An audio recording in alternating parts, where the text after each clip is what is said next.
इसीलिए हमें जल्द से जल्द रास अल मैंडा का किस्सा तय कर लेना चाहिए। यह हमारे बस की बात कहाँ है? सुल्तान शाह बोला। अगर वो 3rd डिग्री के इस्तेमाल के बावजूद जुबान खोलने पर आमादा न हुआ तो हम इंतजार के सिवा क्या कर सकेंगे? अव्वल खान ने अपने गले पर शहादत की उंगली फेरते हुए कहा, जब तक वो जिंदा है हम एक लम्हे के लिए भी सुकून से नहीं रह सकेंगे। मुझे सिर्फ 2 दिन की मोहलत दी गई है, परसों उसका फैसला हो जाना चाहिए। कैसा फैसला? वीरा के चेहरे पर उलझन के आसार उभर आए। जरा खुलकर बताओ कि मोहलत से तुम्हारी क्या मुराद है? वो जब तक जिंदा रहेगा अजाब पता रहेगा। अव्वल खान ने कहा, हमें रास अल मैंडा से जो कुछ मालूम करना है इसके लिए मुझे 2 दिन दिए गए हैं। इसके बाद कहीं ना कहीं से उसकी लाश बरामद होनी जरूरी है ताकि उसके हमदर्दों की सारी उम्मीदें खाक में मिल जाएं। इसकी मौत रास अल मैंडा की हैसियत से सामने आएगी तो राडनी आर्क का किस्सा खुद ब खुद दब जाएगा। फिर तुमने क्या सोचा है? मैंने अव्वल खान से पूछा। तुम जानते हो कि स्पेशल टास्क फोर्स में ऊपर से कोई वाज़ेह हुक्म जारी कर दिया जाए तो सोचने समझने की हर गुंजाइश खत्म हो जाती है। हुक्म की हर कीमत पर तामील की जाती है। परसों शाम तक रास अल मैंडा की लाश गडानी बीच के बिफरी हुई लहरों के हवाले कर दी जाएंगी। अगर यह तय हो चुका है तो वक्त बहुत कम है। रास अल मैंडा की गलतफहमी दूर हो जानी चाहिए। इस वक्त मैं इसीलिए लैंड क्रूजर जैसी कुशादा गाड़ी लेकर आया हूं ताकि इसे वीरा के रुखे ज़ेबा की ज़ियारत करवा सकूं। जल्दी तैयार हो जाओ। हो सकता है कि रास अल मैंडा के खात्मे तक हम लोगों को स्टेशन 4 ही पर मुसलसल कयाम करना पड़े। वहां रहने या शहर वापस आने का इन्हिसार रास अल मैंडा के रवैये और हालात पर होगा। हद हो गई। सुल्तान शाह ने झुल्लाकर अपनी जगह छोड़ दी। अहम तरीन बात सबसे आखिर में बता रहे हो, मैंने तो आज तक इसकी मनहूस सूरत भी नहीं देखी है। आज ये ख्वाहिश भी पूरी हो जाएगी। स्टेशन 4 जाने के लिए हमें किसी तैयारी की जरूरत नहीं थी। चाय का एक नया दौर मुकम्मल करते ही हम 5 घर से निकल खड़े हुए। अव्वल खान ने ड्राइविंग सीट संभाली। मैं उसके बराबर में विराजमान था। बकिया तीनों अफराद पीछे समा गए और हमारा कारवां आने वाले वक्त से बेखबर अपने खौफनाक अज़ाइम के साथ स्टेशन 4 की तरफ रवाना हो गया। शहर के पुरहुजूम रास्तों पर लैंड क्रूजर का सफर खामोशी से जारी रहा। हम पांचों खामोशी से अपनी अपनी जगह गहरी सोचों में डूबे हुए थे। जो ही गाड़ी सोराब गोट पर वाके म्यूनसिपल चुंगी नाके से आगे निकली, वीरा बोल पड़ी, अब तक जो कुछ होता रहा है वो सब नाकाबिले यकीन सा है। रास अल मैंडा को आज़ाद किए बगैर मुझे रिहा करा के तुम लोगों ने बहुत बड़ा कारनामा अंजाम दिया है। कल मैं सोच भी नहीं सकती थी कि अब मैं कभी रास अल मैंडा से अपने बाप के खून का इंतकाम ले सकूंगी। इसे सिर्फ तुम्हारे लिए जिंदा रखा गया है। अव्वल खान ने हंस कर कहा, मेरा ख्याल है कि अब उसे तुम्हारी आज़ादी की ट्राफी करार देकर तुम्हारे हवाले कर दिया जाना चाहिए। यह अच्छा हुआ कि तुमने उसे जान सैमुल की मौत से बेखबर रखा है। वो मेरे और अपने तबादले की खुशफहमी में जुबान बंदी इख्तियार की हुए। मैं अचानक उसके सामने जाऊंगी तो वो हिल कर रह जाएगा। तुम्हारी ये खुशफहमियां ही किसी दिन तुम्हें ले डूबेंगी। सुल्तान शाह ने खुश्क लहजे में कहा, तुम्हारे सर पर सींग नहीं है जिन्हें देखकर वो दहल जाएगा। इसका नाम रास अल मैंडा है। तुमने बेहतियाती का मुजाहरा किया तो अपने अंजाम की परवाह किए बगैर तुम्हारी गर्दन मरोड़ कर रख देगा। बड़ों की बातों में अपनी टांग मत अड़ाओ। वीरा ने उसे डांट दिया। वो साजिशें करने और पीछे से वार करने में माहिर है। आमने सामने मुकाबले में उसने हमेशा बुजदिली का सबूत दिया है। तुम्हारा आज तक उससे सामना नहीं हुआ, फिर तुमने कैसे अंदाजा लगा लिया कि वो तुम पर पीछे से ही वार करेगा? सुल्तान शाह ने चुपते हुए जुबान लहजा में सवाल किया। अपनी जुबान को लगाम दो। वीरा की कुराती हुई आवाज सुनाई थी। अब तुमने मेरा मजाक उड़ाने की कोशिश की तो मैं तुम्हारा सर तोड़ दूंगी। बाज़ौक़ात तुम अपनी जहरीली बातों की वजह से नाकाबिला बर्दाश्त हो जाते हो। मैं तुम्हें मशक करा रहा था, जिन्हें समझ ना कि रास अल मैंडा तुम्हारे हुस्न से मरऊब होकर मीठी मीठी बातें करनी शुरू कर देगा। स्टेशन 4 पर तुम्हें जहर में बुझे हुए अल्फाज का सामना करना होगा। सुल्तान शाह ने ढटाई से कहा। यह सुल्तान शाह अपनी टांग अड़ाकर हमेशा बेमकसद बातें शुरू कर देता है। वीरा बतौर खास किसी से मुखातिब हुए बगैर बदमज़गी से बोली, मैं ये कहना चाह रही थी कि सारे वाक़यात तुम लोगों की कामयाबी की निशानदेही कर रहे हैं, लेकिन एक बात रह रहकर मेरे ज़हन पर कचोके लगा रही है। वो जिंदगी भर कचोके लगाती रहेगी। सुल्तान शाह उसकी बात काट कर बेपरवाही से बोला, तुम बार बार अपनी सिगरेट नोशी की ख्वाहिश पर भूडी नतामत का इजहार करके कोई तमगा हासिल नहीं कर सकती। वो तुम्हारी बदतरीन हमाकत थी और तुम जिंदगी भर इस पर पछताती रहोगी। पता नहीं वीरा ने उसे क्यों अपनी बात पूरी करने का मौका दिया। वह तीनों पिछली नशिस्त पर थे, इसलिए मैं उन्हें नहीं देख सका। सुल्तान शाह के अचानक खामोश होने पर मैंने अपना सर घुमाया तो वीरा उसे फाड़ खाने वाली कहर बहर नजरों से घूर रही थी। मुझे फौरन यह अंदाजा हो गया कि अगर गजाला इन दोनों के दरमियान हायल न होती तो वीरा बरहमी के आलम में सुल्तान शाह की गर्दन दबो चुकी होती। तुम डैनी के साथ दुनिया के कई मुल्क देख चुके हो, मगर तुम्हारी खोपड़ी अभी तक मेंढक के उस नन्हे बच्चे जितनी है जो हरीपुर के किसी कुएं की तह में पला बड़ा हो। कदर तवक्कुफ के बाद वीरा अल्फाज चबा चबा कर बोलने लगी, मैंने गलती की थी और इसका पूरा पूरा खुमियाजा भुगत चुकी हूँ। मेरी इस गलती की वजह से तुम में से किसी को कोई खराज तक नहीं आई। मुझे इसकी जरा भी परवाह नहीं है। फिर तुम किस बात का जिक्र कर रही थी? मैंने उसके बाद काट कर पूछा। ये हमेशा शैतान की तरह टांग अड़ाकर मेरा जहन पटड़ी से उतार देता है। वो सर झटक कर बोली, मुझे जॉर्ज स्टार्क की फिक्र है। वो एक अच्छा और सच्चा अमेरिकन है। वो पेशावराना मुनाफकत का काहिल नहीं है। मुझे डर है कि मेरी रिहाई के इल्जाम में उस शरीफ आदमी को बहुत बुरे वक्त से गुजरना पड़ेगा। इसके सिवा इस भीड़ में से जो भी हमारे मुकाबले पर मैदान में आया वो नहायत संग दिल बल्कि सफाक साबित हुआ है। गजाला ने पुरख्याल लहजे में कहा, हो सकता है कि नाकामी की झुंझलाहट में वो भेड़िए जॉर्ज की जिंदगी का चिराग गुल करते और उसकी बीवी बच्चे सारी उम्र के लिए बेसहारा हो जाए। यह नहीं हो सकेगा।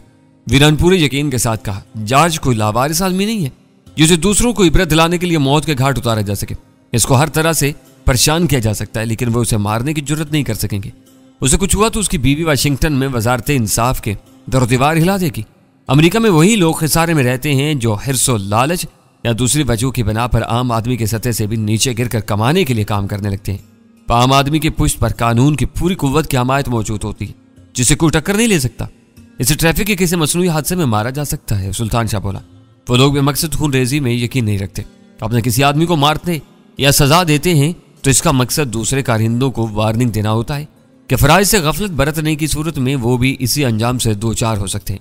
कोई किसी फर्जी हादसे में कत्ल कर दिया जाए तो इससे उसके मौत के अलावा क्या मकसद हासिल होगा? किसी को सजा देने के लिए इनके पास मौत से कहीं ज्यादा दहशतनाक मुतबादल मौजूद होंगे। इन अजाबों में घिरकर इनके मातूम मौत की आरजू करते होंगे, लेकिन मौत इनसे दूर भागती होगी। वेरी गुड, सुल्तान शाह खुश होकर बोला। अमेरिकन सीक्रेट एजेंसियों के असूल बनाने वाली हस्ती जब हमारे दरमियान मौजूद है तो हमें किसी बात की फिक्र नहीं करनी चाहिए। हम कदे घोड़े बेचकर सुकून की गहरी नींद सोच सकते हैं कि हैरत है हमने अब तक यह बात क्यों नहीं सोची। इसे अपनी जुबान की खारिश मिटाने दो। वीरा के बरसने से पहले ही मैं नासहाना अंदाज में बोल पड़ा, अपनी जुबान की खारिश दूर करने के लिए मेरे ही पीछे क्यों पड़ा हुआ है? गाड़ी में तुम तीनों भी तो मौजूद हो, ये तुम्हारे साथ झक क्यों नहीं मारता? वो बना कर बोली, आदमी इसी से उलझता है जिससे उसे कोई खास रगबत होती है। गजाला ने जो मानी मुस्कुराहट से वीरा को जवाब दिया, मालूम होता है कि तुम्हें सताए बगैर सुल्तान शाह का खाना हजम नहीं होता। ठीक है, वीरा सुल्तान शाह को घूर कर सर हिलाते हुए बोली, यही बात है तो मैं पहली फुर्सत में इसका हाजमा दुरुस्त करने का कोई मुस्तकिल बंदोबस्त करूंगी। यह मर्ज खतरनाक साबित हो सकता है, इससे गफलत बरती गई तो ये जल्दी हैजे का शिकार हो जाएगा। सुल्तान शाह के मामले में तुम अक्सर जोदरंजी का मुजाहरा करने लगती हो। मैंने हमदर्दाना लहजे में कहा, तुम्हें खुशदिली के साथ इसके नोक झोंक का जवाब देना चाहिए। यही सलूक तुम्हारे साथ किया जाए तो मैं देखूं कि तुम कितनी देर तक खुशदिली का मुजाहरा करती हो। इसकी बातें बाजुका तो हड्डियां तक सुलगा देती हैं। मेरी कोशिश होती है कि मैं तुमसे ना उलझूं, मगर तुम्हारी बेसरोपा बातें अक्सर मुझे बोलने पर मजबूर कर देती हैं। सुल्तान शाह ने संजीदगी इख्तियार करते हुए कहा, अगर जॉर्ज स्टार्क की जिंदगी को कोई खतरा लाक नहीं है तो हमें उसके बारे में पशेमा होने की कोई जरूरत नहीं है। दानिस्ता या ना दानिस्ता तौर पर वो जॉन सैमुअल की साजिश में शरीक रहा है और उसे अपनी हरकतों की थोड़ी बहुत कीमत अदा करनी चाहिए। वो दरिंदों की भीड़ में एक साफ को और नेक दिल इंसान है। मैंने कहा, उसके साथ में मुझे एक बाकिरदार और आबरूमंद अमेरिकन का भरपूर अक्स नजर आता है। वो इस काबिल है कि उसके बारे में फिक्रमंद हुआ जा सकता है। अगर हर शख्स अच्छे इंसानों को दरिंदा सिफ्त मुजरमों के रहमो करम पर छोड़ने का रवैया इख्तियार कर ले तो फिर दुनिया में कहीं भी भलाई नहीं पनप सकेगी। हर शख्स दूसरों को रोनकर अपना कद बुलंद करने के चक्कर में पड़ जाएगा। मैं तुमसे पूरी तरह मुत्तफिक हूँ। कवल खान ने कच्चे रास्तों पर गाड़ी दौड़ाते हुए लुकमा दिया, बुरे लोगों से नफरत और अच्छे इंसानों से मोहब्बत का इजहार ही रवादारी को फरोग देता है। इतना सा फर्क भी ना रहे तो फिर बदी के मुकाबले में खैर आफियत की राह इख्तियार करने की क्या तरगीब बाकी रह जाएगी? ये सब अफलातूनी बातें हैं, सुल्तान शाह ने बेपरवायाना लहजे में कहा। मुआफी और दरगुजर का सबक देने वाले पादरी की गुद्दी पर कोई जोरदार थप्पड़ रसीद करे तो वह अपनी सारी तकरीर भूल कर थप्पड़ मारने वाले का गिरबान पकड़ लेगा और इस पर मुगल्लजात की भरमार कर देगा। ये दौर मुनाफिकत का है। जो करते हो इसको भूल कर भी जिक्र न करो और जो गाते फिरते हो इस पर हरगिज अमल न करो। ये कामयाबी की कुंजी है। जॉर्ज के बारे में तुम लोगों के ख्यालात काबिल कदर हैं। मैं भी किसी न किसी हद तक इससे मुत्तफिक हूँ, मगर बदकिस्मती ये है कि तुम्हारे ये नादर रोजगार ख्यालात जॉर्ज तक नहीं पहुंच सकते। अगर वो किसी अज़ा में मुबतला हो चुका है तो इस वक्त दिल भर कर हम सबको कोस रहा होगा, क्योंकि उसकी दानिश में हम ही उसके मसाइब के जिम्मेदार हैं। इस वक्त तुम पर चिड़चिड़ापन सवार है। गजाला ने सुल्तान शाह से मुखातिब होकर नरमी से कहा, हमारी बातों से मुत्तफिक होने के बावजूद बहस करके तुम क्या नतीजा अखज़ करना चाह रहे हो? बिल्कुल साफ और सीधी सी बात है। हमने खुद को भुलाकर वीरा के इमाम पर अपनी सारी हमदर्दियां जॉर्ज के लिए वक्फ कर दी हैं। ये हमदर्दियां भी सिर्फ बातों तक महदूद हैं जिनसे जॉर्ज को कोई फैज़ नहीं पहुंच सकता, जबकि नादीदा खतरात हमारा बेड़ा गर्क कर सकते हैं। तुम किन नादीदा खतरात की बात कर रहे हो? अव्वल खान ने चौंक कर पूछा। वो नादीदा जरूर हैं लेकिन नगुफ्ता नहीं है। तुम खुद ही बता चुके हो कि नेवल इंटेलिजेंस वाले मस्कत के साहिल पर लंगर अंदाज अमेरिकन बहरी जहाज पर मशकूक मशकों की खबर दे रहे हैं। और अव्वल खान ने उसकी बात काट कर एक गहरा सांस लिया और कहा, वो एक दूर अज़कार इम्कान था, मगर मैंने तुम लोगों से उसका जिक्र कर डाला था। मेरे कहने का मतलब यह था कि रास अल मैडा जैसे VVIP के गायब होने पर बुरी तरह आवाज भागता हो गए और हर तरफ डंड पेलते फिर रहे। नहीं दोस्त, मैंने कुछ सोचते हुए कहा, सुल्तान शाह सही खतरे की निशानदेही कर रहा है। मेरा फिक्रा मुकम्मल होते ही सुल्तान शाह ने बात उचक ली और बोला, मेरी चिट्ठी से बता रही है कि आने वाला वक्त खतरनाक है और तुम लोग जॉर्ज की फिक्र में खुले जा रहे हो। मुझे कतई अंदाजा नहीं कि आने वाले वक्त में क्या हो सकता था, मगर मैं ये जानता हूं कि वो खुशगवार नहीं होगा और तुम सुल्तान शाह के इस अंदाजे से मुत्तफिक हो। अव्वल खान ने 2 संगलास टीलों के दरमियान लैंड क्रूजर की रफ्तार कम करते हुए मुझसे सवाल किया। अव्वल खान, ये मजबूरी है। मैंने अपने वजूद की गहराइयों में उभरने वाली तशवीश की लहर को दबाते हुए कहा, शायद हम सब का हाफजा कमजोर हो गया, जो हम माजी करीब में पेश आने वाले वाकयात तक भुला बैठे। तुम किन वाकयात का जिक्र कर रहे हो? वीरा ने तुरुष्ट लहजा में कहा। माय डियर डार्लिंग, इन वाकयात का ताल्लुक तुम्हारी जात ही से है। मैंने मुड़कर तन से कहा, चाहे तुम्हें याद नहीं रहा कि तुम्हारे हमवतनों ने तुम्हारी नकलो हरकत के जरिए मेरा सुराग लगाने के लिए तुम्हारे जिस्म में एक ऐसा नन्ना सा आला नस्ब कर दिया था जो इनके रिसीवर के लिए हर वक्त ताकतवर रेडियो सिग्नल्स नशर करके इन्हें तुम्हारी लमा वलामा पोजीशन से आगाह करता रखता था, और तुम मफरूर होते हुए भी हर वक्त इनकी दस्तरस में होती थी। ओ खुदा! वीरा बेख्तियार अपनी पेशानी पर हाथ मार कर कराई। कोई बात जहन में कनखजूरे के पैरों की तरह चुभ रही थी, लेकिन कुछ याद नहीं आ रहा था। तुम्हारा हाफजा काबिल रश्क है, तुम ठीक कह रहे हो। तुम ही ने मेरे बदन में हल्का सा शिगाफ लगाकर वो चिप निकाला था और फिर किसी दूर उफ्तादा मकाम की तरफ रवाना कर दिया था। गुड, मैंने तारीफी लहजे में कहा। कुछ अरसे के लिए वो इस गलतफहमी में मुब्तला हो गए थे कि तुम कराची से बहुत दूर चली गई हो। ये खबीस अमेरिकन सीक्रेट एजेंट अपनी जंग में रवायती हरबों से जदीद तरीन टेक्नोलॉजी तक हर हरबा इस्तेमाल करते हैं। आजकल इनके लिए रास अल मैडा बहुत अहम है। हम इसे स्टेशन 4 में कैद करके खुश हैं, लेकिन हो सकता है कि अपने इस अहम आदमी की हिफाजत के लिए उन्होंने इसके बदन में भी कोई खुफिया चिप लगाया हुआ हो। ये अरे बाप रे! सुल्तान शाह मेरी बात काट कर तकरीबन उछलते हुए बोला, इतनी भयानक मंजर कशी ना करो। मेरी छठी इसकी जरा सी तंबीह को तुमने पाताल से उठाकर अर्श पर पहुंचा दिया। ये कैसे हो सकता है? मेरे इस इंकिशाफ पर अव्वल खान इस्तरारी तौर पर लैंड क्रूजर की रफ्तार में खासा इजाफा कर चुका था। उसने सपाट लहजे में कहा, अगर डैनी का अंदाजा दुरुस्त है तो रास अल मैडा को कैद करके हम स्टेशन 4 की राजदारी खो चुके हैं, और मेरा ख्याल है कि डैनी का दिमाग सही रुख पर चल निकला है। आखिर मस्कत के साहिल पर इंटने वाले अमेरिकन फौजियों पर क्या उफ्ताद आन पड़ी है कि उन्होंने अचानक एक 18 नफरी कमांडो एक्शन की मशकें शुरू कर दी हैं। रास अल मैडा के जिस्म में छुपा हुआ चिप हर लम्हे ताकतवर रेडियो सिग्नल नशर कर रहा है, जो किसी न किसी अमेरिकन बेस्ड यूनिट पर वसूल किए जा रहे हैं। मैंने अपने ज़हन में जमने वाले नक्शे को अल्फाज में ढालते हुए अपनी बात जारी रखी। इन ताकतवर सिग्नल्स के सहारे इन्हें यह मालूम हो चुका है कि पिछले 50-60 घंटों से रास अल मैडा किसी एक ही मकाम पर है। सिग्नल्स इस मकाम की निशानदेही कर रहे हैं और अब वो अपने इस अहम तरीन आदमी को बाजियाब करवाने की मनसूबाबंदी में मसरूफ है, जिसके लिए अमेरिका का सदर भी फिक्रमंद होगा। आने वाली इंतखाबी मुहिम में यहूदी वोटों पर मुकम्मल तरीन कंट्रोल की वजह से रास अल मैडा अमेरिका के मौजूदा सदर की जरूरत बल्कि नागुज़ीर जरूरत बन चुका है। रास अल मैडा की मदद के बगैर वो अगली मुद्दत के लिए अमेरिका का सदर मुंतखब नहीं हो सकता। इसकी रहाई के लिए वो 18 नफरी कमांडो एक्शन के बजाय 2-4 अमेरिकी बहरी बेड़ों को भी हरकत में ले आए तो हैरत नहीं होनी चाहिए। तुम्हारा तजिया बिल्कुल दुरुस्त है। अव्वल खान ने तहायुर ज़दा आवाज में कहा, पाकिस्तान के दिफाई मामला से स्पेशल टास्क फोर्स का दूर का भी ताल्लुक नहीं है, लेकिन कल मैंने कहीं सुना है कि बहरे हिंद में मामूर 7वां अमेरिकन बहरी बेड़ा कर्जगाली के मिशन पर अचानक ही कराची के बंदरगाह से बाहर खुले पानियों में लंगर अंदाज हो चुका है। 7वां बहरी बेड़ा मस्कत के मुकाबले में स्टेशन 4 से बहुत करीब है। इसमें एक देव पैकर त्यारा बरदार जहाज भी शामिल है। हो सकता है कि मस्कत में मशक़ें करने वाले कमांडोज को पूरे साजो सामान के साथ 7वें बहरी बेड़े की तहवील में दे दिया जाए और फिर वो वहीं से स्टेशन 4 का रुख करने की कोशिश करें। अव्वल खान, हम वक्त खो रहे हैं, गाड़ी की रफ्तार तेज करो। मैंने हालात की संगीनी को महसूस करते हुए सर्द लहजे में कहा और लैंड क्रूजर के ताकतवर इंजन की कुराहटों ने यक बयक गजबनाक रूप धार लिया। नाहमवार कच्चे रास्तों पर वो देव हैकल जीप बुरी तरह उछलती कूदती अपने तयशुदा रास्तों पर बढ़ने लगी। मेरा ख्याल है कि तुम्हें किसी मुसक्कन दवा की जरूरत है। चंद सानियों के बाद वीरा की तंस में डूबी हुई आवाज ने मुझे चौंका दिया। उसका लबो लहजे से जाहिर हो रहा था कि उसने मुझे मुखातिब किया था, लेकिन मैं अपनी नशिस्त पर यूं अनजान बना बैठा रहा जैसे मैंने वीरा की बात सुनी ही नहीं थी। क्या तुम हवाओं से बातें कर रही हो? चंद सानियों के बाद सुल्तान शाह की आवाज उभरी। मैं डैनी से पूछ रही थी। वीरा बोली, मालूम होता है कि तशवीश की वजह से इसके कानों के पर्दे भी सुन होकर रह गए। बेचारा इस वक्त सख्त अजाब में मुब्तला मालूम होता है। मैं कुछ कहूंगा तो तुम फिर बुलबुलाने लगोगी। कि तुम्हारे साथ ज्यादती हो रही है। मैंने कहा मेरे साथ ज्यादतियां तो होती रहती हैं, तुम्हें जो कुछ कहना है क्या डालो। वो बोली मैं मुस्तफ़ा जैदी हूं, न तुम शहनाज गुल। फिर तुम्हें मुसक्कन दुआएं क्यों याद आ रही हैं? तुम इस वक्त रास अलमैंडा से खौफ सता मालूम हो रहे हो। बिला वजह जरा सी बात का इतना बड़ा पतंगड़ बना दिया था कि 7वें बहरे बेड़े को मैदान में उतार लाए। आदमी के असाब पर जब किसी हरीफ की इतनी दहशत सवार होने लगे तो उसे सुकून आवर बल्कि ख्वाब आवर दवाएं बहुत फायदा पहुंचाती हैं। 7वें बहरी बेड़े की बात मैंने नहीं, अव्वल खान ने छेड़ी के। मैं सिर्फ ये कहना चाह रहा था कि रास अलमैंडा कोई मामूली कैदी नहीं है। उसके हमदर्द इसे आजाद करवाने के लिए कोई भी बड़ा कदम उठा सकते हैं। हमें इन तमाम इम्कानात पर नजर रखनी होगी, ये माकूल बात है। लेकिन रास अलमैंडा के बदन में कुछ पोशीदा होना या उसकी रहाई के लिए बहरिया की तरफ से किसी कार्रवाई का मफरूजा बिल्कुल गलत और बेबुनियाद है। वीरा बोली अव्वल खान ने रास अलमैंडा को आज स्टेशन 4 नहीं पहुंचाया है।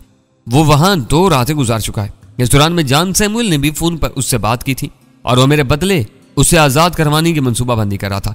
अगर इन लोगों को रेडियो सिग्नल से या किसी भी जरिए से रास अलमैंडा के मौजूदा ठिकाने का इल्म हो जाता तो अब तक वहां हमला आवर हो चुके थे। आने वाला वक्त ही बता सकेगा कि हम में से कौन सही खतूत पर सोच रहा है। मैंने गहरा सांस लेकर कहा मेरा नजरिया है कि वो पुरतशद्दुद कार्रवाई के नतीजे में रास अलमैंडा की मौत का खतरा महसूस कर रहे हैं। इसी वजह से वो खामोशी से बैठे हुए थे। इन्हें उम्मीद रही होगी कि जान सैमुअल तुम्हारे बदले अपने आका को आजाद करा लेगा, लेकिन जान सैमुअल की मौत और तुम्हारी ड्रामाई आजादी के बाद बाजी उनके हाथ से निकल चुकी है। अब वो कोई भी इंतहाई कदम उठाने से गुरेज नहीं करेंगे। हमें इसके लिए तैयार रहना चाहिए। तो फिक्र मत करो, हम हर तरह तैयार हैं। अव्वल खान ने पूरे एतमाद लहजे में कहा। बज़ाहिर स्टेशन 4 एक वीराने में बनी हुई साल खुर्दा बैरकों का नाम है, लेकिन स्पेशल टास्क फोर्स के जवान जहां भी मौजूद होते हैं बस ईसा पिलाई कोई दीवार साबित होते हैं। उधर का रुक करके वो जिंदा नहीं लौट सकेंगे। शायद अब हम स्टेशन 4 के बहुत करीब पहुंच चुके हैं। गजाला धीमे से कहा तुमने कैसे अंदाजा लगा लिया? अव्वल खान ने कदरे हैरत से सवाल किया। गजाला हंसते हुए बोली वैसे तो सुपर हाईवे से गाड़ी कच्चे में उतरते ही अंदाजा हो गया था कि स्टेशन 4 करीब है, मगर मैंने अभी भी एक मुसल्ला आदमी को टीले की ओट में छुपते देखा है। शायद इन रास्तों पर फोर्स के मुसल्ला मुहाफिज दिन रात मौजूद रहते होंगे। तुम्हारा ख्याल दुरुस्त है। अव्वल खान ने हंसकर वो बात वहीं उड़ा दी। चंद मिनट बाद ही लैंड क्रूजर बैरकों के दरमियान बने हुए उस मैदान में जा रुकी जहां चूना लगे कुछ सफेद पत्थरों और चूने की लकीरों से रास्ते वगैरह बने हुए थे। लैंड क्रूजर को देखते ही 2 मुसल्ला और चाको चौबंद अफराद गाड़ी के करीब आ पहुंचे। इनके जिस्मों पर आम शहरी लिबास मौजूद था और शानों से हल्की खुदकार राइफलें चल रही थी। जीप की चाबी उनमें से एक के हवाले करके अव्वल खान उस बैरिक की तरफ चल दिया जिसमें उसका दफ्तर वाक़ था। गजाला एसटीएफ के इस ठिकाने पर पहली बार आई थी, इसलिए वो हर चीज को हैरत भरी नजरों से देख रही थी। इस वीराने में पाई जाने वाली नीम फौजी तरबियत और सफाई वाकई हैरान कुन थी। फ्रीडम लॉज से गिरफ्तार होने वाली एलिस स्टेशन 4 की कैदी रही थी। हम सबको मालूम था कि उसकी पालतू सयामी बिल्ली के धमाके से फटने के नतीजे में वहां ऐसी तबाही फैली थी कि आर्जी तौर पर सारा मवासलाती निजाम दरहम बरहम होकर रह गया था। लेकिन अव्वल खान के आदमियों ने कलील सी मुद्दत में इस तबाही के सारे आसार मिटाकर वहां सारी सहूलतें उस तरह बहाल की थी कि किसी नुकसान का अंदाजा लगाना नामुमकिन था। अव्वल खान के कमरे में आरामदेह फर्नीचर की कमी थी। इसके मेहमानों में 2 औरतों को देखते ही इसके आदमी किसी करीबी कमरे से 2 नरम कुर्सियां ले आए और अव्वल खान ने अपनी मेज के पीछे पड़ी हुई कुर्सी पर बैठते ही सुर्ख रंग का एक अपरेटस उठा लिया। Chief calling radio control report. उसने अपरेटस दहानी के करीब लाकर कहा सब ठीक है सर। दूसरी तरफ से एक करख्त मर्दाना आवाज उभरी। 2 मरतबा कैदी के लिए किसी नामालूम आदमी का फोन आया था। हमारी तरफ से बात कराने से इनकार पर उसने गालियां देकर फोन बंद कर दिया। मकामी था या गैर मुल्की? अव्वल खान ने उसके खामोश होने पर पूछा। कोई गोरा था, अमेरिकन लबो लहजा में अंग्रेजी बोल रहा था। दूसरी बात सर, किसी कमांडर सईद का फोन आया था। वो आपसे बात करनी चाहते हैं, कह रहे थे नंबर आपको मालूम है, नेवल इंटेलिजेंस का नंबर मिला हो। कोबरा 3 के पासवर्ड पर ऑपरेटर कमांडर के पीए से लाइन मिला देगा। इससे मैं खुद बात करूंगा। आउट। अव्वल खान ने यह कहकर सुर्ख ऑपरेटर्स कदरे जोर से मेज पर रख दिया। इस वक्त अव्वल खान के चेहरे से दबे दबे जोश का इजहार हो रहा था और उसकी आंखें भी चमक रही थी। ये कमांडर सईद कौन है जिसके पीए से बात करने के लिए भी पासवर्ड जरूरी होता है? मैंने अव्वल खान के चेहरे पर नजरें गाड़ कर सवाल किया। इसके बाद यकीनन कोई अहम खबर होगी। वो नेवल इंटेलिजेंस की एरिया कमान में 3रे नंबर पर है। मैंने मस्कत और कराची के मुजाफाती समंदर में जारी सरगर्मियों के बारे में उसे एतमाद में लिया था। वो यकीनन हमें ताज़ा तरीन और मुस्तनद खबरें सुना सकेगा। ये काम बाद में भी हो सकते थे। वीरा ने उकताए हुए अंदाज में कहा, पहले हमें रास अलमैंडा की खबर लेनी चाहिए। इस वक्त हम पूरे हाथी को छोड़कर उसकी दुम टटोलने में लग बैठे। सुल्तान शाह अपने बेसाख्ता हंसे पर काबू नहीं रख सका और हंसते हुए बोला, बाज़-औक़ात तुम ऐसे ऐसे मुहावरे बोल जाती हो कि तुम्हारी उर्दू दाने पर रश्क आने लगता है। ये मुहावरा तो तुम्हारी ही ईजाद मालूम होता है। मुझे मुहावरों से कोई दिलचस्पी नहीं। वीरन रुखाई से जवाब दिया। अपनी बात वाज़ेह करने के लिए जो कुछ ज़हन में आता है कह गुजरती हूँ। यहाँ बैठकर हम लोग वक्त बर्बाद कर रहे हैं। इस फोन का ताल्लुक भी रास अलमेडा से है। अव्वल खान ने मुफाहमाना लहजे में कहा। बदले हुए हालात से बाखबर होने के बाद हम रास अलमेडा से सही बाज पुरस कर सकेंगे। फीरा ने बेपरवाही से टांग पर टांग रखी और सिगरेट सुलगाने में मसरूफ हो गई। उसके रवैये से साफ जाहिर हो रहा था कि रास अलमेडा उसके असाब से चिपका रह गया था। इसके सिवा वीरा को किसी और बात से दिलचस्पी नहीं रही थी। वो जल्द अज जल्द रास अलमेडा के सर पर सवार होकर उसे जिमी लॉयड के खून का हिसाब लेना चाहती थी। चंद सानियों बाद फोन की घंटी बजी और अव्वल खान ने अपनी मेज पर रखा हुआ स्पीकर फोन ऑन कर दिया। कमांडर सईद का पीए लाइन पर है सर। ऑपरेटर की आवाज आई। इसके बाद ही दूसरी तरफ से कहा गया, सर होल्ड करें, मैं कमांडर साहब से लाइन मिलाता हूं। हेलो। कदर तवक्कुफ के बाद स्पीकर पर एक दबंग आवाज उभरी। कहो कैसे याद किया तुमने? मुझे अभी अभी तुम्हारा पैगाम मिला है, अव्वल खान ने कहा। तुम्हारी इतलात दुरुस्त है। दूसरी तरफ से किए जाने वाले इस इंकिशाफ ने वीरा को भी चौंका दिया। कमांडर सईद कह रहा था, लिबर्टी नामी तबाहकुन जहाज कई हफ्तों से मस्कत से दूर लंगरअंदाज है। वो लोग बिल्कुल फ्री थे, कोई जंगे मश्क या सरगर्मी नहीं थी। लेकिन परसों से उनका एक हेलीकॉप्टर मुश्तबा सरगर्मियों में मसरूफ था। आज अलल सबा वो हेलीकॉप्टर लिबर्टी से एक लंबी परवाज करके कोलंबिया नामी जहाज पर आया था, जो दूसरे जंगी जहाजों के साथ कराची के जनूब मगरिब में खुले समंदर में लंगरअंदाज है। ओह, यानी इनके इरादे खतरनाक हैं। अव्वल खान ने हैरत से कहा। पूरी बात तो सुनो, तुम हैरान रह जाओगे। कमांडर सईद की आवाज उभरी। चंद घंटे पहले कोलंबिया के चीफ रेडियो अफसर ने कराची नेवल बेस को इतला दी है कि इनका एक हेलीकॉप्टर अमले के 20 अफराद के साथ मामूल की परवाज के दौरान गायब हो गया। जब वही हेलीकॉप्टर है जो लिबर्टी से परवाज करके कोलंबिया आया था।